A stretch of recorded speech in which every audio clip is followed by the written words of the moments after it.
Tissue remodeling is a complex physiological response that occurs after an injury. Natural limitations to this process often lead to mechanically inferior tissue, adhesions, and chronic pain conditions, especially in tendons which have limited blood and nutrient supply.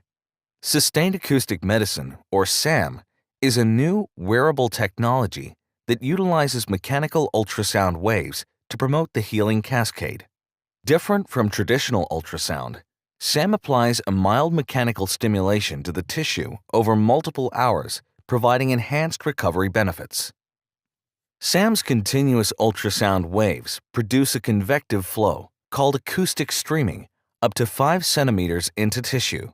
Combined with an increase in heat and circulation, the sustained mechanical pressure increases the bulk flow, pumping nutrients and growth factors throughout damaged areas, enhancing natural healing. When SAM is applied, the mechanical forces activate cell membrane receptors, enhancing cellular proliferation. One important mechanism is the upregulation of transforming growth factor beta, which increases type 1 and type 3 collagen deposition and promotes native tissue regeneration. The result is greater tensile strength and improved biomechanical properties of the tendon. Sustained acoustic medicine, SAM.